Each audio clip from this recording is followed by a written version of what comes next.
And there's a woman of whom you've probably all read, but never seen in a picture. Miss Madeline Slade, the English daughter of an admiral, who now prefers to be known as Malara Ben. She's one of Mr. Gundy's most devout disciples. She's leading the way ashore now, and just behind her comes Mr. Gandy, dressed as he said he would be, in just his loincloth, even in the chilly climes of Europe. And he's carrying with him his pots and pans, which he declared at the customs. He was trotted around Marseille to several receptions and made one or two speeches which rather frightened the French authorities. But when asked to speak into the sound film microphone, he said, "I think not." And so we go on our way to England. Well, here we are at Folkestone, with the Biarritz coming alongside, and as Gundy said, in proper English weather, pouring rain and bitterly cold.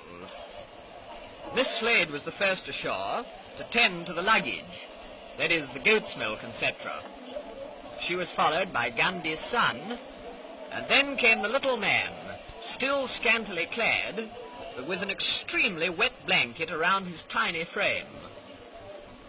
I'm sure he must have been frozen. We were in thick overcoats. He picked his way through the puddles along the quay side, he was wearing sandals, by the way, to the waiting motor car, for he decided that he'd rather go up to London by road. He insisted on sitting up in the front seat with the driver. He said that he could see better that way. So he tucked himself in, and so off to London, whilst his followers went by the boat train. In town, quite a lot of people had waited in the pouring rain outside the Friends Meeting House in the Euston Road to see what he really looked like.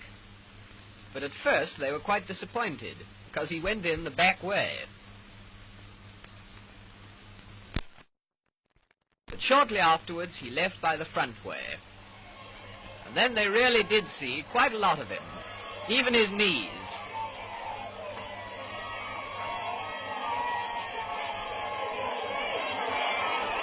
No, he won't speak into the microphone.